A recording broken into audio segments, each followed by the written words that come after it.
guys, and welcome back to my channel. In today's video, I kind of have something really that I've been wanting to do for a minute now, which is basically how I shoot and edit my content. All of my pictures on my Instagram feed, which I'll show right here, I take all of my own pictures, I edit my own pictures. Yeah, so I think it's going to be kind of exciting to kind of be able to show you guys basically into my creative process and how I get it done. And then this can also help you if you are wanting to go out there and start creating your own content. This can help you be able to get it done. So if that's something that you think you want to see, make sure you stick around for the rest of the video. Make sure you like and subscribe.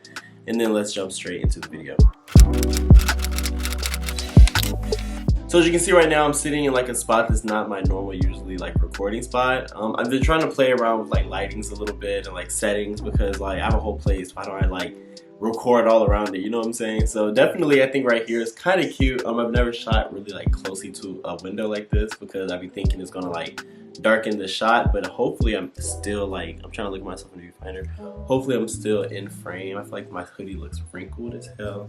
Anyways, let me just tap right into it. Yesterday I went thrifting to pick out like a couple pieces.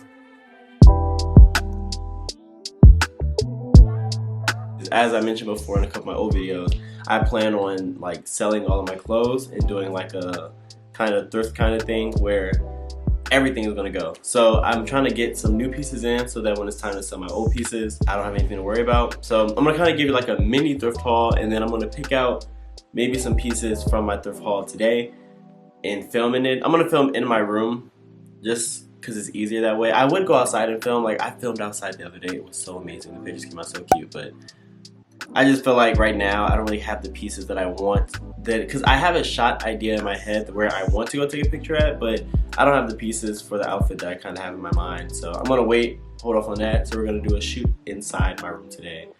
And yeah, so let's jump into this little mini thrift haul. First piece I have is like this black knitted sweater. I thought it was really cute. Some things I get, I don't plan on wearing them as everyday pieces. Like some of them I plan on wearing for an Instagram picture and then kind of just, I guess, reselling it. Like, I don't know. But I thought the sweater was super cute. It's really lightweight, really knit, so real fun and fresh. Next up I got was this other sweater. I know it's getting warm outside. Y'all probably like, damn, why is he getting all these sweaters? Because what I do is, like, if something's cheap, especially like this sweater, I got this for like $3. I want to get it and then just save it for next year, you know what I'm saying? So I got this sweater. This was super hot. I thought this was OD cute. It's kind of one of those tight fitted sweaters, which I think I like because, like, let's say in the winter time, it gives you like that vintage look, like tight knit sweater, loose bottoms. So yeah, I thought this was cute. The colorway is really cute too, giving you that gray, that beige, and that brown. Next piece I got was this deep V-neck kind of striped sweater. I got a lot of knits also. Like I'm really trying to tap into the knits because I just love some knits for some reason, but this has a deep V-neck. I plan on wearing this for like an Instagram picture and kind of reselling this too, but I have a whole vision in my head for it. So, and I did end up trying this one on. It is low-key kind of cute on me, so this was cute.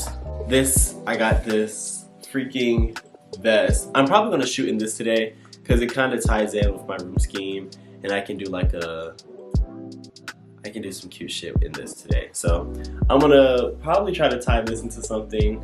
It's like this tribal knitted African, not even African. It's like this, it's a real cute sweater. So we're gonna get into that.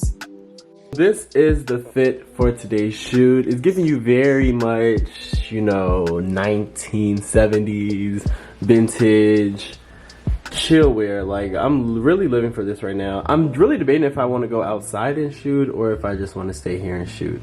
I'm not too sure, but I think we're just gonna stick in here because it's easier to do it that way. Like this is so cute. Oh my god. So this right here is my entire setup, literally. Like I only use this tripod. I got this little stick thing from Target for like $20. It just wraps around my tripod. This tripod I got, it was actually a ring light. I just took the ring light off of it and I use it. So when I'm shooting like a YouTube video, I just put my camera up on this part. When I'm taking pictures, I just put my camera up on this part.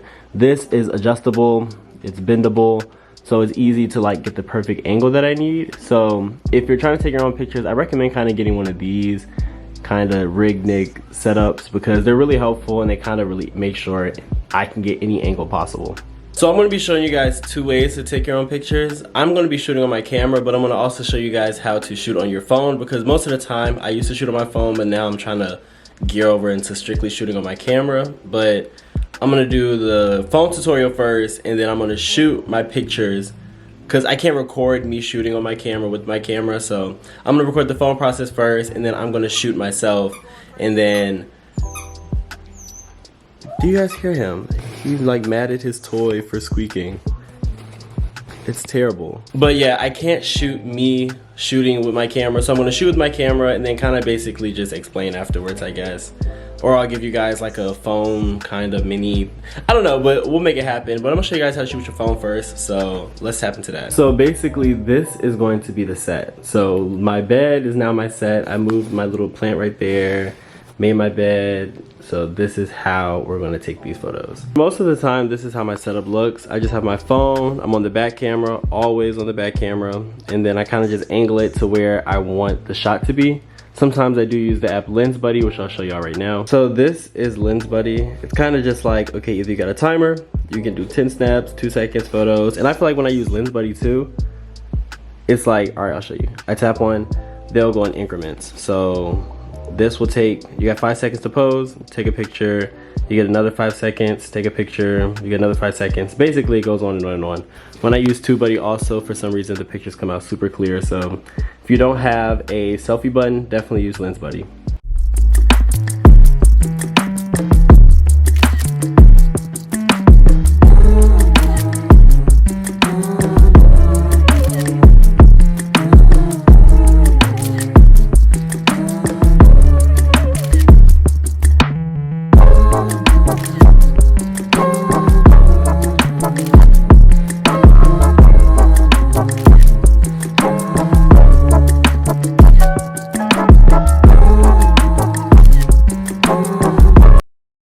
So I just finished up taking pictures on my phone and kind of like demonstrating how to do that. Now I'm about to take them on my camera, which I can't really demonstrate how to do it, but I'm gonna take them on my camera and then we can get into the editing process, and then that's gonna kind of be it. So I don't know if this video will be long or short or not, but I hope you guys can gain some type of anything from this video. But I'm about to take these, hopefully they come out cute, and then we can get back to it.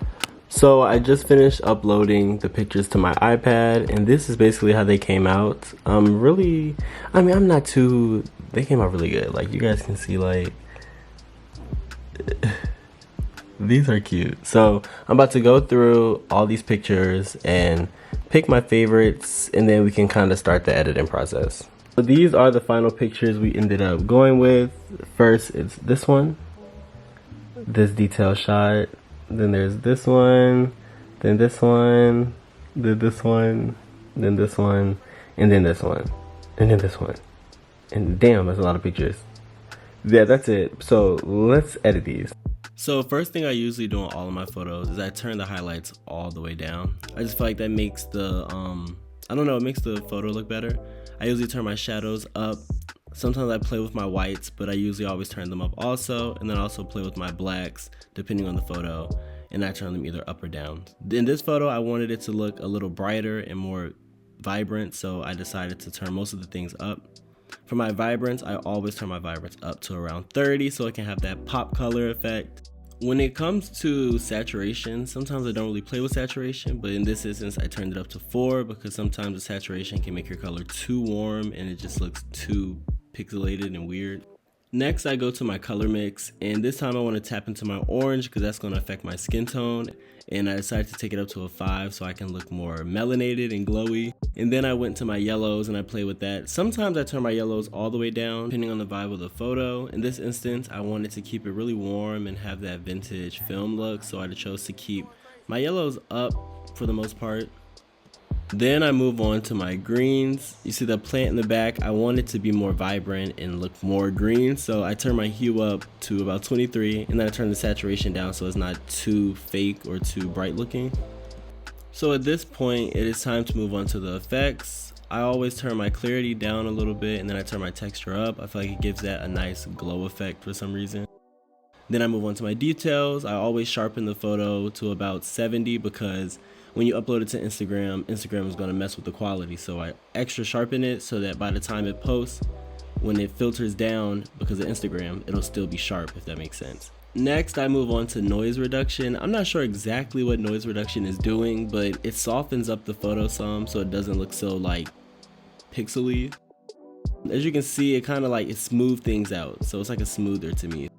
But basically, I just play with it until it looks right to my eye. So depending on the photo, sometimes that could be around 30, sometimes that could be around 40, but I think in this photo it was around 50, so it just looked like the perfect blend of smoothness and sharpness. Once I'm done with all of my edits, I go and I just copy the settings in Lightroom, and then I go to my other photos and I just paste the settings that I just made onto my other pictures. So guys, that is it for today's video. I hope you guys got anything out of this video today. I don't know if I did a really good job at explaining my setup or how I kind of do my thing, but make sure you guys like, subscribe, and follow me on my Instagram, which will be right here on the screen, down in the description below. And that's it. I'll see you guys in my next upload.